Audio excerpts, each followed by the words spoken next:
So everyone, I'm Mike Hartline, Dean of the College of Business. Welcome to Ask an Alum. It's my pleasure to introduce FSU alumni Gail and Bob Knight, an entrepreneurial couple who built and grew the largest event photography company in the world. Gail graduated in 1982 with a bachelor's degree in accounting, and Bob earned his bachelor's degree in speech communications a year earlier. When they first met at Florida State in 1979, Bob had a fledgling photography business focused on taking pictures at sorority and fraternity events. They married in 1984 and led Bob Knight Photography, now called the Iconic Group, through several decades of growth and prosperity. They employed thousands of FSU students as part-time photographers, salespeople, and office staff along the way. With Bob as CEO and Gail as CFO, their company successfully navigated the transition into the digital age and the impact the internet and digital photography would have on their industry. After several strategic acquisitions and mergers, including portfolios for universities across the country and the Boston and New York City marathons, their company reached 100 million in annual revenue. That's a lot. The Knights chronicled their decades-long journey in a book titled Married to It: How an Entrepreneurial Couple Built a Photography Empire by Investing in Their Customers, Staff, and Each Other. It will be featured at Tallahassee's Word of South Music and Literature Festival next month, and it's also available in hardback or audiobook on Amazon. Gail and Bob, thank you so much for being here today. We're going to turn it over to you. Great. Dean, we are delighted to be here. Thanks for inviting us. We've been invited to present what we think were the keys to our success. So we're here to tell our story, and it's a great story, however unlikely for a photography company. And we just want you to know that we think the number one key that we want to share with you today is about building a powerful team. So I'm Gail Knight, and obviously this is Bob. And as the dean said, we are an entrepreneurial couple, which means we are partners in family and in business. And our career spanned 40 years. And the markets that we were in were party pics, graduation pictures, marathons, Santa and Easter Bunny pictures at the malls. You know, the phones that you take at parties, the pictures you take with your phones at parties now, and you put them on Instagram. We took those pictures probably of some of your parents, and they were on film, and we sold them to your parents. And the reason is because you can't take a selfie with this thing. Right. So you should take a minute and ask them about their party pics. They may or may not show them to you. But it's event photography. No weddings, no portraits, no studio work, large volumes of pictures to large volumes of people. In 2007, we took on an equity partner and sold our interest in Bob Knight Photo, and Event Photography Group was formed. In 2018, we photographed 2.5 million graduates, 150 marathons, including 5 with the world majors, and Santa and Easter Bunny in 435 malls. Our top line revenue was close to $100 million. We had 6 million customers and 55 million images. Yeah.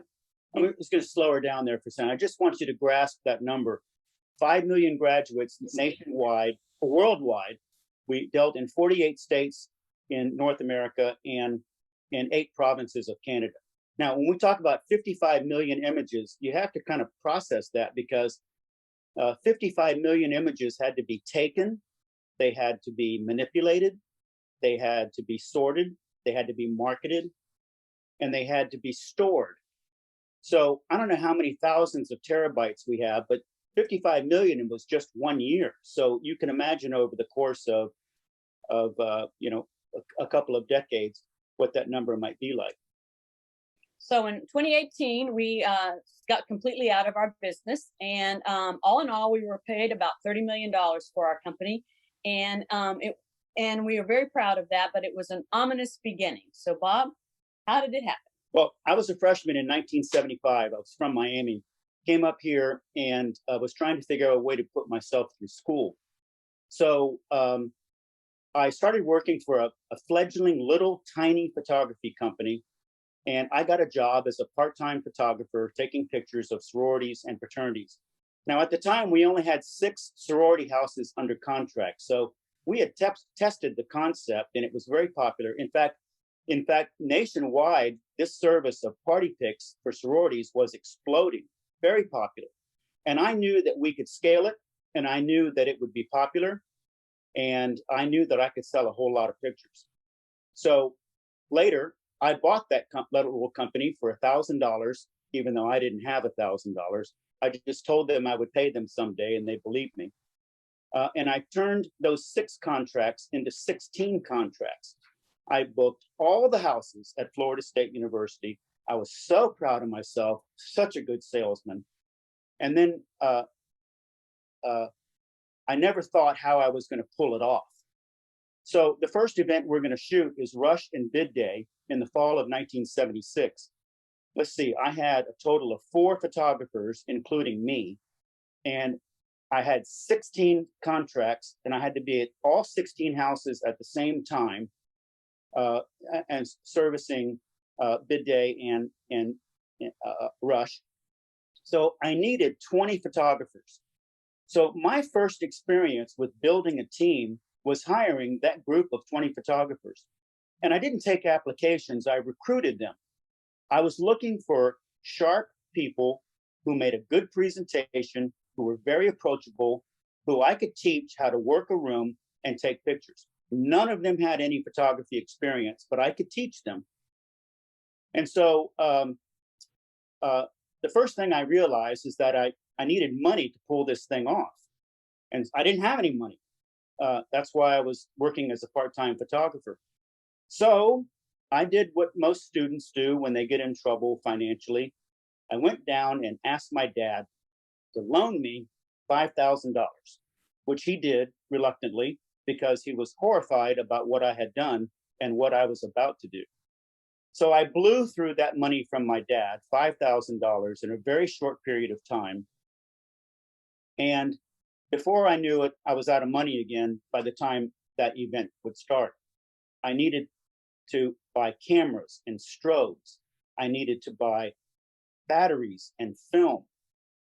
And so, but I was already out of money. Well, no, that's what I used the $5,000 for, to buy all that kind of stuff. So then I developed a strategy for how I was going to pay for the pictures. You know, we're going to market the pictures, and when they're printed and they come back, thousands of them, I had to pay for them before I could deliver them and get paid. So my strategy was that I was going to write a worthless check. In fact, back then, my photo finishing lab didn't think much of my checks, and they knew I didn't have any money. So I arranged for all the products to be sent back to me COD. That's cash on delivery. So that would, imagine today, if every time an Amazon package came to your door, you had to come to them with a check or cash, because that's exactly what cash on delivery means. So I was going to do this. I was going to write a worthless check to the federal government, and they were going to give me a bunch of products. I was going to sort and deliver the pictures within a very short period of time. I thought I had 3 days. I didn't. I had 2. And then I would be able to cover the check. I realized in a very short period of time, when I got home from the post office with all those pictures. After he'd written that $14,000 worthless check, which in today's money is about $64,000. I was scared to death, because I realized then that I wasn't going to be able to deliver all this stuff in 2 days. I didn't process what it would be like to sort tens of thousands of pictures so that each individual got the right picture, and then had time to deliver them and be paid so that I could cover that $14,000 worthless check. So I needed to build another team.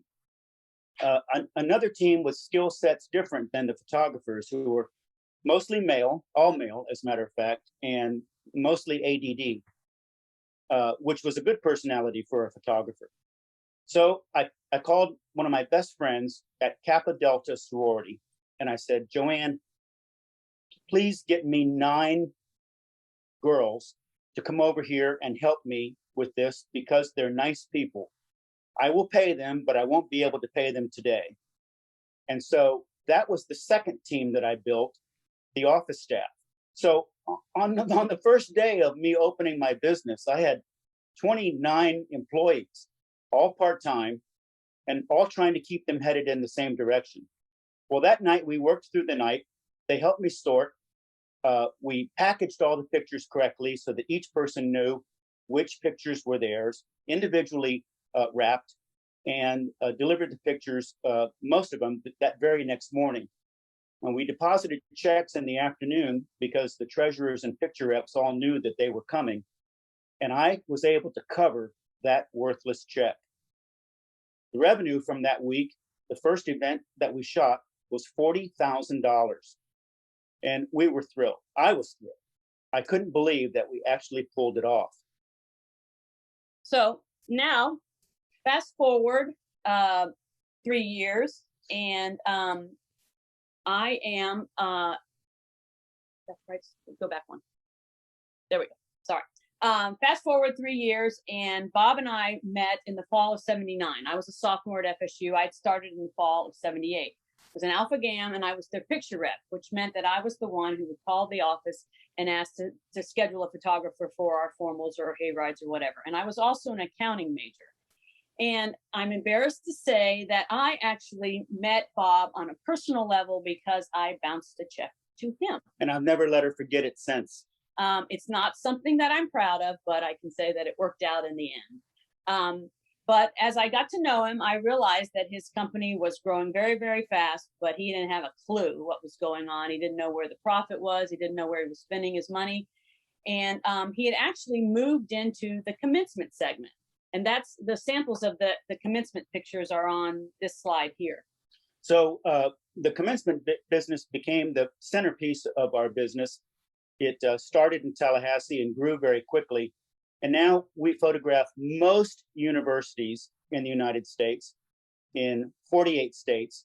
And if any of you are seniors and you go through the ceremony this May, you'll be photographed by our team, actually our former team. And we're probably going to take 4 pictures of you as you come across the stage. And this is what some of them will look like. And by the way, if most of you went to Florida high schools, and there's a 70% chance that when you graduated from high school and you had pictures taken of you as you crossed the stage, that was us. Okay, so the commencement business was, well, all of our marketing systems were on speculation, which means that we would spend all the money to get the event photographed and then mail out the proofs and hope for orders. So right away, I realized the importance of getting the proofs out quickly. And I said to Bob, this is the summer, this is April of 1980. I said, you know what you need to do?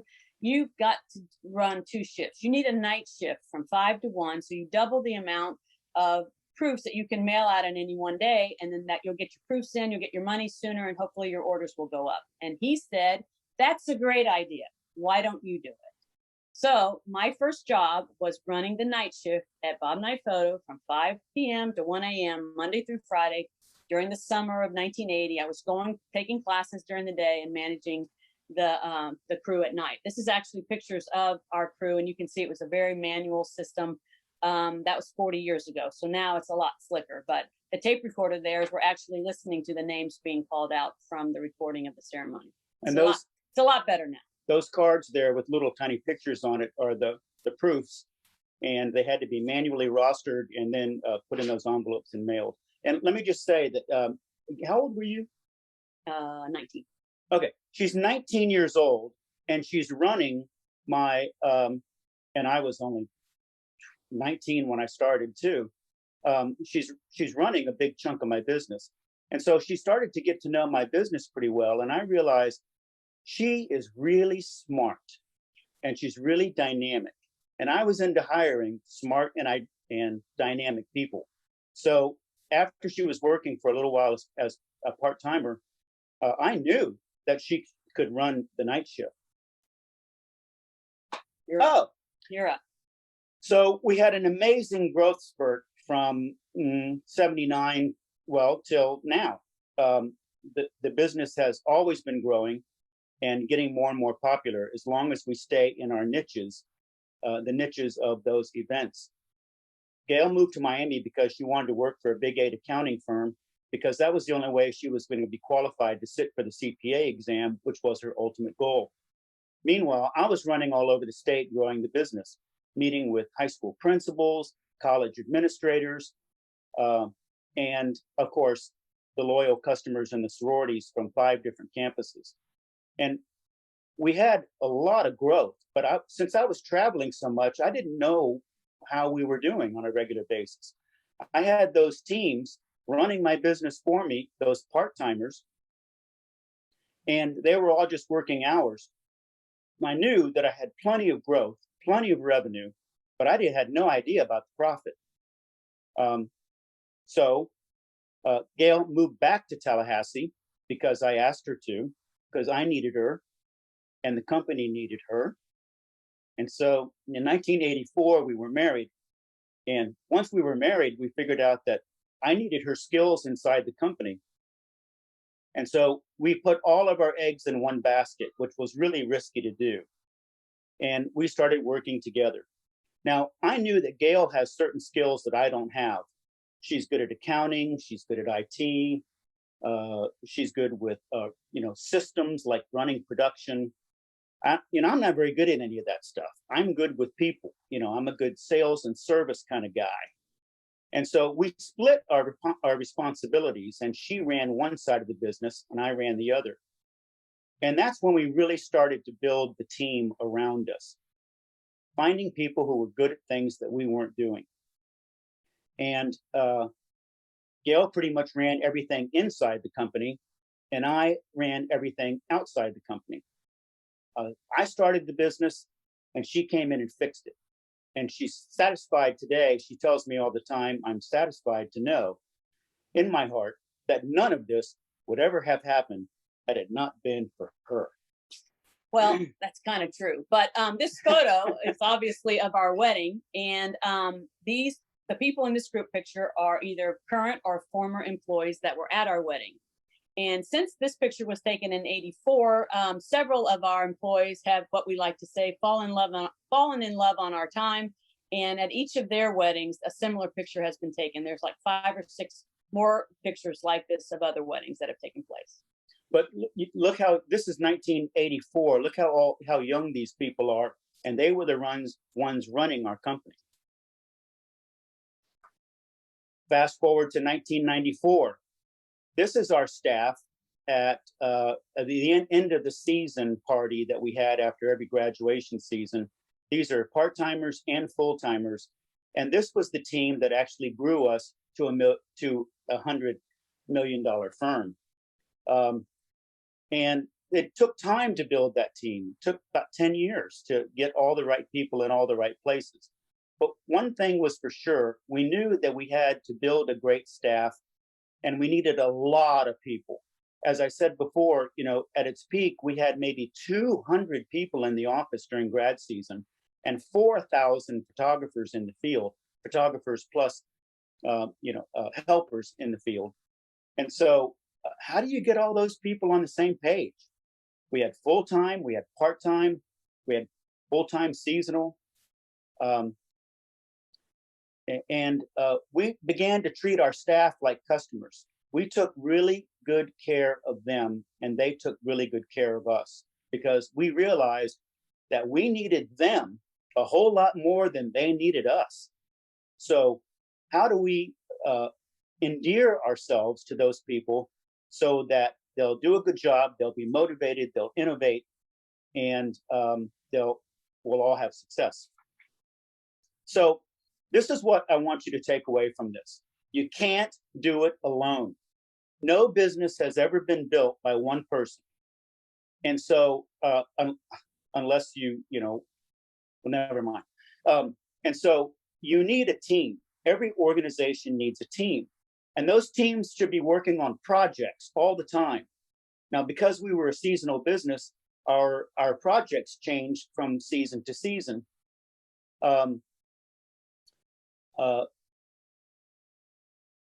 And the idea is to build a team of people that are good at things that you are not. So when I first went to work for Bob full time after we got married, I was a terrible delegator. I was of the mindset that screw it, I'll just do it myself. It's easier for me to do it myself than to take the time to teach somebody else how to do it. Bad idea. So I worked harder than Bob. I was working more hours than Bob. This is long before we had any children. And I was getting angry at him because he wasn't having to work as hard as I was. So I needed to build my own team. So the first thing I did was I hired my college roommate, who was a dental hygienist. But I knew that she was good with people. She was great on, she loved to talk on the phone. She was, very animated on the phone. And I made her the manager of client relations, which meant that she took care of our customers, the people who hired us to photograph their grads. And she didn't know what job she was going to get when we hired her, but she knew that we'd take care of her. She was mature and personable, and I knew she could get the job done. So we had a belief that we wanted to hire the person, not the position. We were hiring people because of who they were and whether they had shared values with us, and not to pigeonhole them into a different position. In fact, most people who work for us had several different jobs during their career. They transitioned from one to the other.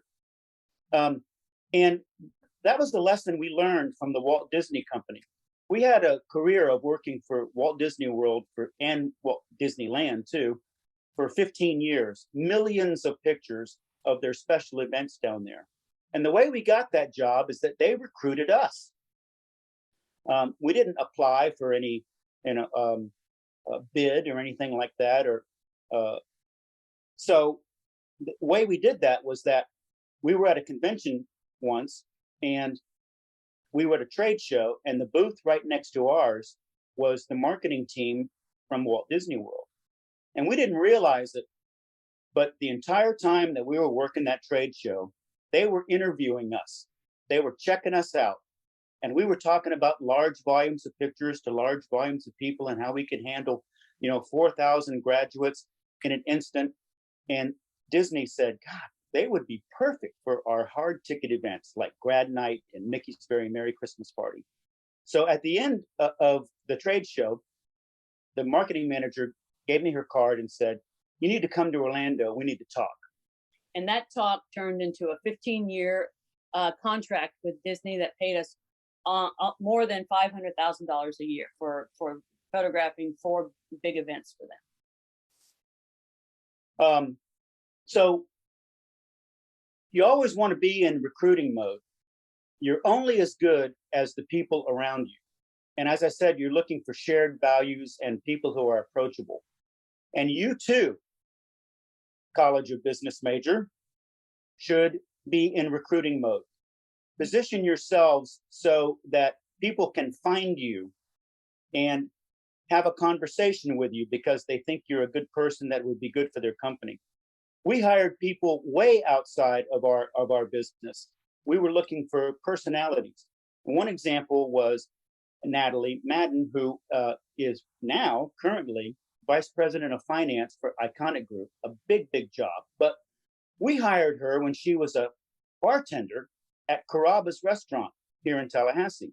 We would go there after work, to relax and have a drink. And we started to see this bartender running around, and she was amazing. She was very personable, very service oriented. And then we found out she was a finance major, and she was trying to put herself through school as well. So over a period of a few months, we were silently interviewing her, and we hired her. And now, as I said, she's one of the vice presidents of the organization. There's another story about that. We had this part-time photographer, and he was really good. We liked him a lot. And he was going through school. He went to FAMU, as a matter of fact. And when he graduated, we said, we really need to keep this guy in the organization. So we said, let's offer him a full-time job. So we brought him in. His name was Damien. And we said, Damien, we want to hire you full-time. And he said, well, what do you want me to do? And I said, we don't know yet. We put him in the organization, even though we didn't have a job for him, because we wanted the bench strength and we wanted his personality and his skills in the organization. A few months later, a regional manager position opened up and he took it. So once you've hired your team, you need to keep them. It's a huge investment to build a team. And so you need to keep them, and you need to trust them to make the right decisions, and you need to back them up. So We had a story about a photographer, a lead photographer at a commencement who had a case of equipment. In this picture that you're looking at, that roller suitcase there is exactly what our cases of equipment look like. And in it is about $3,000 worth of stuff. And $3,000 in that case. And one of them got stolen, and they look like this. And he had to go out. And this is before cell phones, before email, before any text messages. And he went out, sent his team out, put $3,000 on his personal credit card, bought the equipment, photographed the event, came back to the office and presented me with a $3,000 expense reimbursement. And I paid him right there because he did exactly what we would have wanted him to do. The moral of the story is that he knew that he had the authority and the empowerment to do that on his own. He wasn't able to contact me, no cell phones. I was at an event across a different part of the state. And so he knew he had to solve that problem. And he knew that we would back him up. And the reason he knew that is because we told him he would. That was part of the training, that we trusted him, make your own decisions, we'll back you up, do the best you can. And so, and then we rewarded our team. This is a picture of an annual awards ceremony that we had every year for different milestones in each different department. And the woman receiving this award still works for us today. She's worked for us for 26 years now. And so, and the rewards don't have to be financial. Give them an extra day. Give them an extra day off. Plan days off with your team. We took our team on trips. We took them on spouses and full-time employees on cruises. Took them to Grand Cayman, and we said we worked hard during grad season, so we were going to work hard and play hard. And when somebody is working really hard or they've been on the road for 2 or 3 weeks, surprise them with an extra day off. We can cover for you. We can get the rest of your department to cover for you. And so, and what a thrill that is as an employee to be told, take tomorrow off. So we also learned the power of positive reinforcement. You got to catch them doing something right. You have to actively monitor performance and encourage them and praise them when you catch them doing something right. Employees don't like to be told how bad they're doing all the time. We can work through that more subtly. And you never want to embarrass an employee on the plant floor or anything like that. And I learned from an author in the 80s and 90s named Tom Peters, the concept of MBWA. And I encourage my managers to do it as well. MBWA is managing by wandering around, checking things out. We learned that employees think the CEO or the CFO is smarter if they walk around and engage with all the employees. And remember, we had 200 people at sometimes in May and June. So, I didn't know who they all were. So I actively worked to go meet everybody. And surveys suggested that they thought that when that happens, the CEO is pretty smart. And so what I was also trying to do during MBWA is get out of my chair, walk around to different departments, and catch people doing things right. Listen, I just heard you on the phone with that client, if you're working in client services, and I thought you did a great job. That was excellent. You said all the right things. Keep it up. Good job. And remind them that they're part of a good team. And we think we ought to treat our staffs like an investment because we got a lot of money invested in their training and their abilities. And so you don't want to squander that. We also had a culture that the team must provide exceptional service. And every department and every employee has a customer. So even if I'm in the accounting department, who's my customer? Well, my customer might be the marketing department who needs to know how they're doing. And I can help them find those numbers. And how about the shipping department who's shipping out things for different departments? Their customer is the internal people for whom they're shipping. And so, and of course, if I'm in sales and marketing, I know who the customer is. They're the people who we want to do business with. So we established a culture of service as a competitive advantage. We are going to just outservice the competition. And everybody has a different definition of what service is. Sometimes it could be cleanliness at Target versus Walmart. Or, I have a particular bank teller that I like because all the bank tellers at my bank have smiling faces. Why do I do business at that bank? Because of their smiling faces. That's good service. But more importantly, if my customers need something, I'm going to fall all over myself to figure out a way to get it for them. And we established the idea of customers for life. And customers for life means that once a school administrator, for example, or anybody that you want to do a lot of repeat business with, provide service that's good enough that they're going to have the attitude that I refuse to do business with anyone else. Now think about it. You probably have some service providers or some places you like to go that you're very loyal to, and you're only going to go to them because I know that person and I know they're going to do a good job for me. Good service providers also start with empathy. So that's why you're looking for certain personalities, not necessarily skill sets. All right. So on the financial side, we made a decision that we were going to share our financial numbers with our full-time team. And most owners want to keep that financial information private. They don't want their employees knowing how the company is doing. We believe in the exact opposite. If we wanted everyone headed in the same direction, it was important that they understood where we were, what we could do to maximize our financial performance. And and I taught them Accounting 101. There were no salary amounts in the information that we provided for them, but there was everything else. So if they came to me and they wanted to give all the photographers a raise, they had to come to me with, how much it was going to cost, how we were going to pay for it, either with an increase in revenue or cost savings in another area. But they knew exactly what was going to be required, and they bought in, and everybody was on the same page, and that's a big part of our financial success. So this is our book. It's called Married to It. It's about how to try to stay married while you're working with your spouse. It's how an entrepreneurial couple built a photography empire by investing in their customers, their staff, and each other. We want you to know that we were where you are now.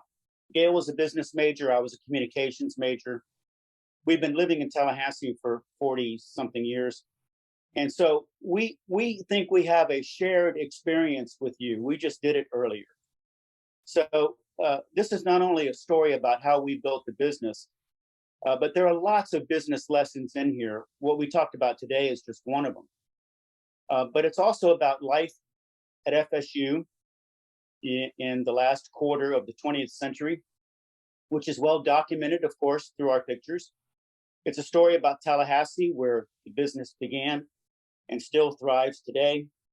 It's about how not to kill each other working with your spouse. And it's even a little bit about how to put together an exit strategy when you think that the business has run its course in the product life cycle. Party Picks being a perfect example. The book is available on Amazon in both print form and Audible. And some of you might want to listen to it, even though we're not going to have a spring break the next time you're in a car. Locally, it's also available at Midtown Reader. So with that, we want to thank you for joining us. We would love to take your questions. After all, this event is called Ask an Alum.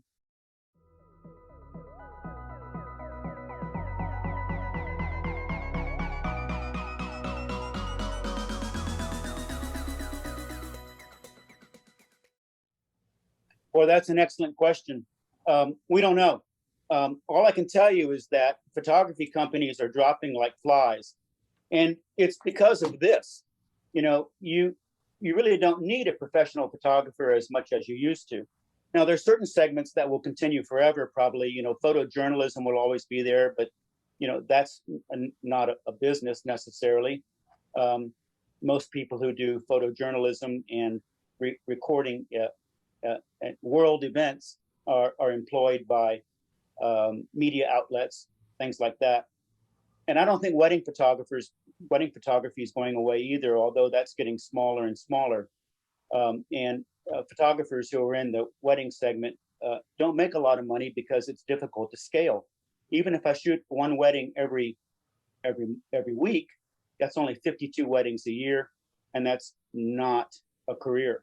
But there are events like the commencement industry where it's hard for mom to shoot a picture of their son from 100 yards away in a auditorium like the Civic Center. So the commencement business. So if you are in a place where no one else can get the picture, then you probably you'd be able to continue to market that. Or I can't take a picture of myself. All the segments we were in, they needed a photographer at that event because they couldn't take it themselves. At the time, they couldn't take party pictures by themselves. They can now. But at a commencement, you can't take a picture of me receiving my diploma from row 45 in the arena. And I can't get a picture of me crossing the finish line by myself. So I need somebody else to do it. So all the events where you don't need another person are probably going to go away. And a lot of photography firms around the country are mom and pop operations. And more than half of them have gone out of business in the last 10 years.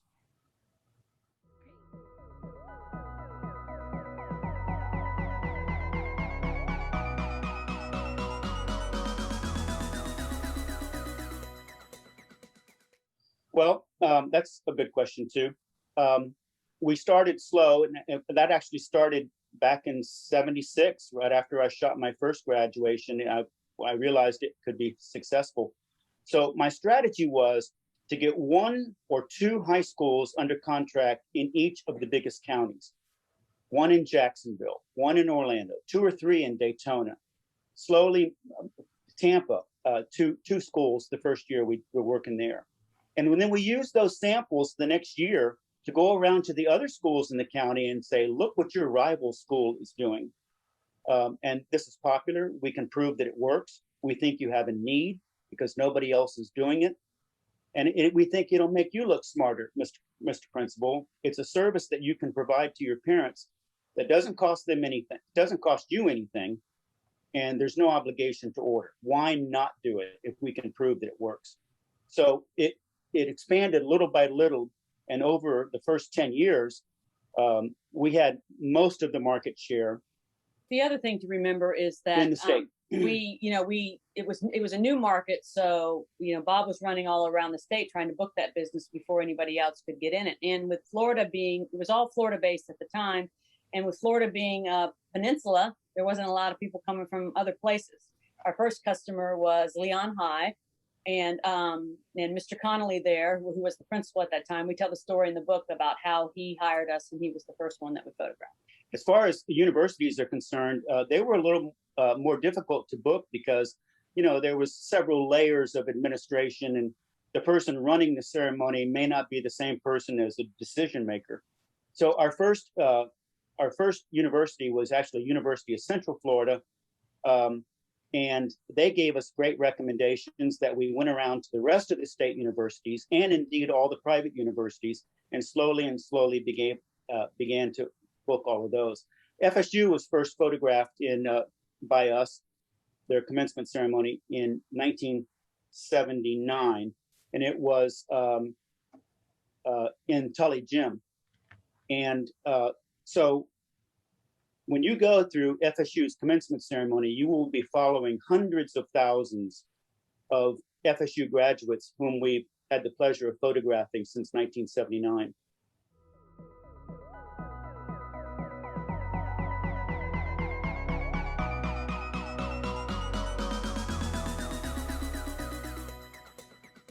We watch that all the time.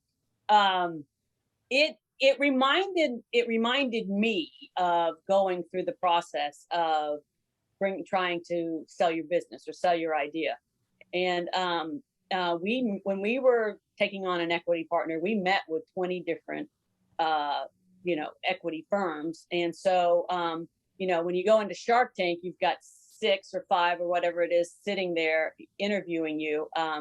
And it's tough. It's tough. I don't know if, I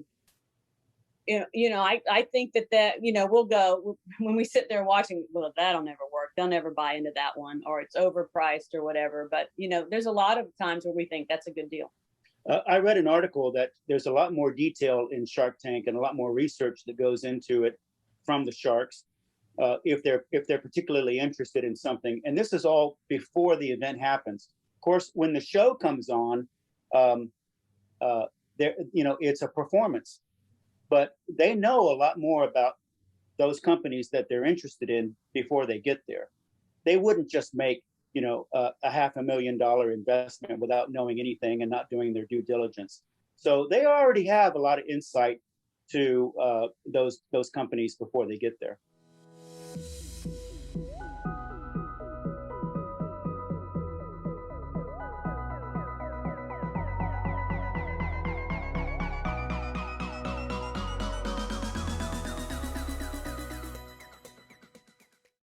It is. So we made 3 rules very quickly in our relationship, even before we got married. The first, because we were doing that, we were talking business 24/7. We were working together. We'd go out for dinner and we just recap our day and never talk about anything personal. It was horrible at first. It was horrible at first. So it was the part about the rule about business is you don't talk business at home outside of the office unless both parties agree. So if we came home and I had a question, I'd go, "Can I ask you a business question?" And he can say yes or no. If he said no, then I'd write it down and I'd ask him about it the next day. Or if he said yes, then I'd ask him. But we were we never broke that rule. We were going to keep, that was the only thing that kept us. We would have talked shop nonstop. It would have ended us if we hadn't had that rule. But that rule was hard and fast. When we're out for dinner, we're talking with friends. We're not going to talk about business. We just refuse. The other person will not engage if you start bringing up business stuff. And that really allowed us to focus on each other and our kids. And it prevented her from killing me on a number of occasions.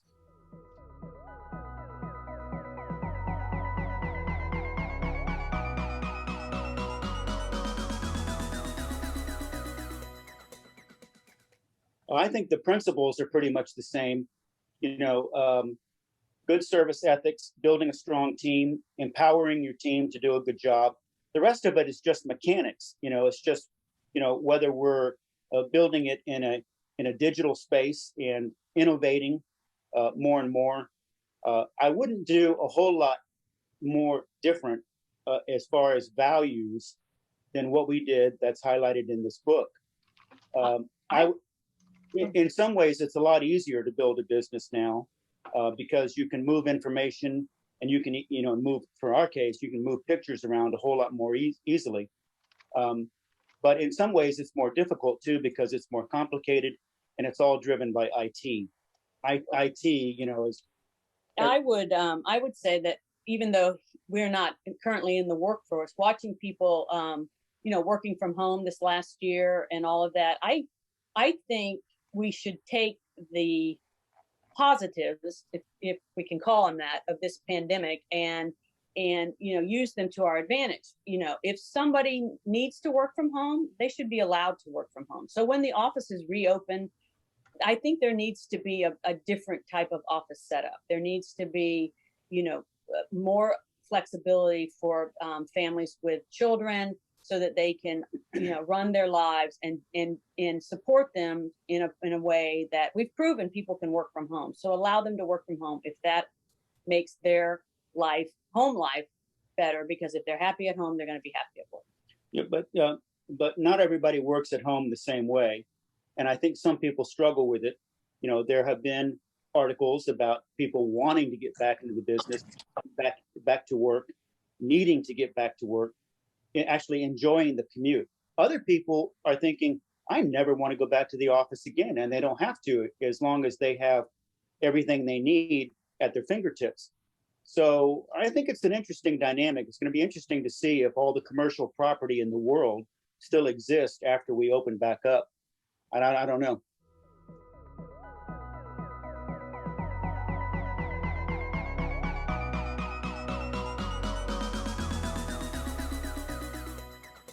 No. No? No. Our oldest son, Tim, who's 30, he worked as a photographer during grad season while he was in college. The others really didn't, but we made it clear pretty early on that our company was going to be what secured our retirement.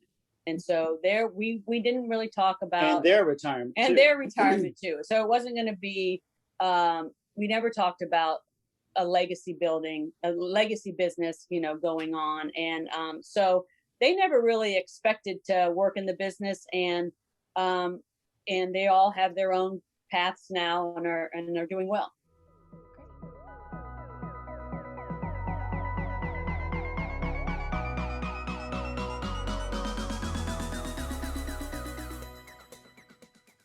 Okay. We learned something very interesting. So when we were taking on an equity partner, I was always figuring out what I thought the value of our company was, because that was what was going to secure our retirement. And I was treating it as widgets. And because we had bought some other colleagues' businesses, the widgets were graduation, students, the number of students, and a student was worth X dollars. So I was calculating what the value of our business was. Well, what I learned in the going through the equity investment process was that, one, our business was much more valuable because we stayed in it. That was much more valuable, and they were paying us for a lot. They were paying us for our ideas and our management skills and all of that. So that made the business that much more valuable.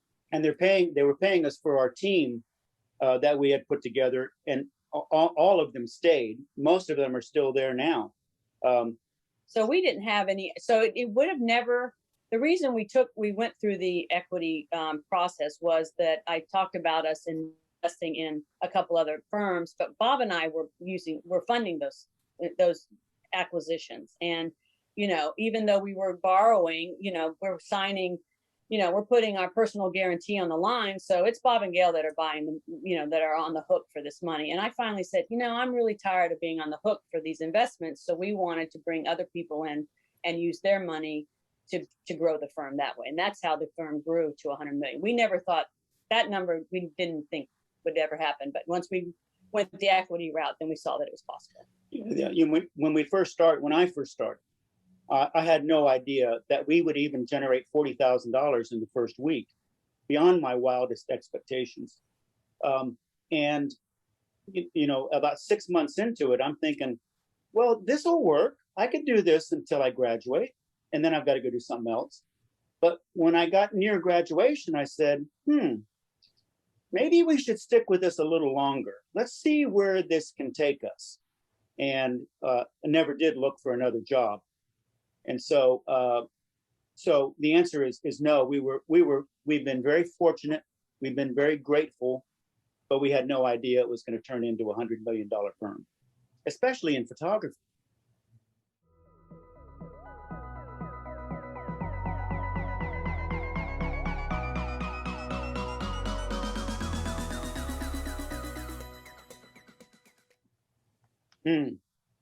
Well, one of my regrets is that we have twins. We have 3 boys. One is 5 years older than the twins.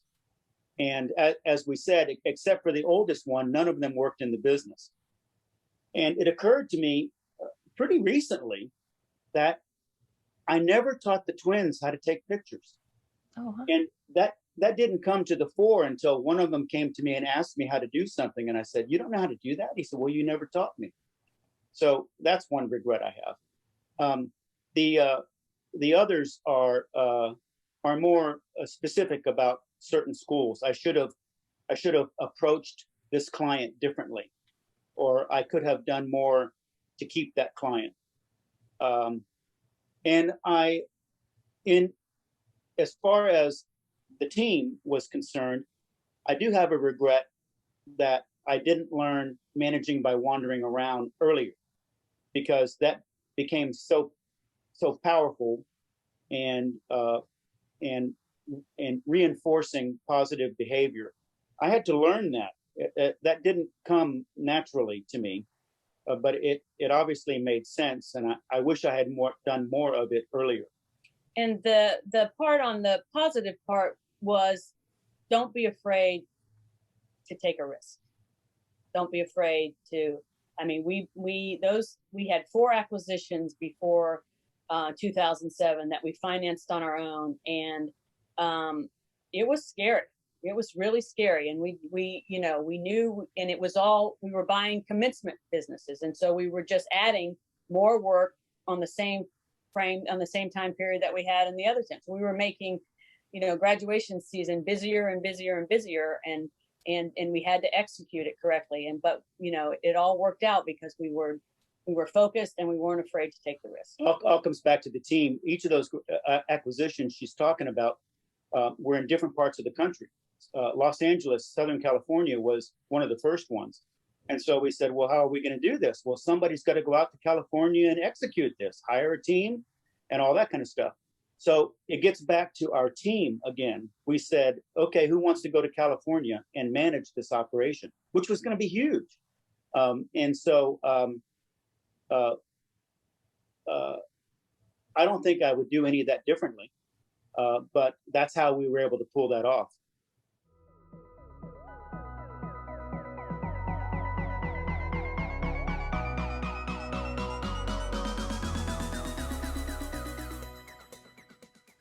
Well, I'm going to answer this question because Bob will get really emotional, but we owe our success to FSU. I mean, Bob came to FSU as a freshman. He worked for this small firm, bought it, and I came to school. We would have never met had I not come to school at FSU. I was from Ohio. He was from Miami. And so it was his father who said to us, you owe everything to FSU. And when he said that, he's right. And so that's why we're so passionate about giving back and supporting our university. And because if it wasn't for FSU, I don't think any of this would have happened. We've been thinking for years about how we could contribute to FSU as a way to say thanks. And we've endowed scholarships before in other places, and we did a lot with the boosters, but we wanted to give back to our colleges who prepared us, because business is also communications. And I think it's one of the keys to our joint success was that we came from 2 different backgrounds, business and accounting and communication. And so after we wrote the book and we started to distribute it on campus, we realized that President Thrasher had read it. We gave a copy to the dean, and we chose the College of Business, in which we gave a 7-figure donation to the College of Business to help build Legacy Hall.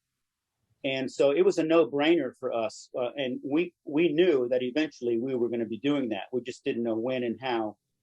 Or whether it should be a planned giving event or whether it should be cash. And it turned out to be cash.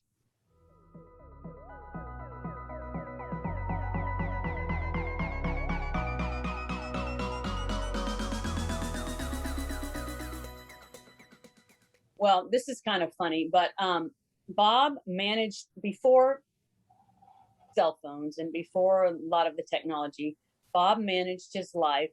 He's looking for it. I don't know where it is, but he still carries it with a daytime. The calendar, the daytime, and the brand was Daytimer. And all of our full-time employees were given a Daytimer when they started. And we put together a Daytimer school that people had to go to, and Bob would teach it, and he'd tell them how to make a list and how to prioritize what's on the list, A, B, and C, and little tidbits like handle each piece of paper only once, do it, delegate it, or dump it. So these were things, and we would run these classes for our employees so that we could help them with their time management. It was about keeping track of their lives too. I mean, they had to mix school and business, most of them, and they had to be very careful about their time so that nothing slipped through the cracks. And so we created that daytimer system so that they could bring it to every meeting, and it could run their business life. Information on the left side of the page was outgoing. These are the things I have to do, and this is how I'm going to do it. Information on the right side of the page was incoming information. Notes about every meeting or every phone call I had, so that I could refer to it later if I had to go back to that. And then we would prioritize each thing that everybody had to do in a day with an A, B, or a C. Is it an A priority, a B priority, or a C priority? If it's a C priority, don't do it. And so that would drive you through your day. This is my A1 thing I have to do today. And we made everybody do it. Now, I'm sure, I don't know what they are, but I'm sure there's some app or, program or something that can do that. But oh, it is. Yeah. Daytimers are obsolete now. It can all be done at fingertips on the keyboard. But the process is the same. Yeah, the process and the values and the goals are the same. It's just done differently now, much more efficiently. Oddly, though, come here, Caitlin. Come here. This is one of our friends and former employees. She still works for Iconic Group now, but we don't. So she's been helping us with our slides, but she contacted me, I don't know, 6 months ago or so. About a year ago. About a year ago. And she said, hey, and she works in client services at Iconic Group now. She talks to, principals and college administrators and keeps track of what needs to be done for their commencement.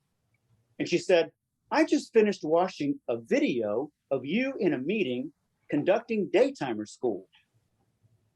And I said, well, you don't use daytimers anymore, do you? She said, no, but they wanted us to know what you taught them back in the day about how to manage your time. And I imagine that 30 something years later, they're still watching that video. So I was kind of proud of that. Yeah. Well, thank you so much for being here with us today. I think we're right about at our time, but this has been wonderful and I have enjoyed it. Our students have enjoyed it, and we appreciate you being here with us, and students, thank you as well. So we're very grateful for you having us. Thank you for having us. Thank you.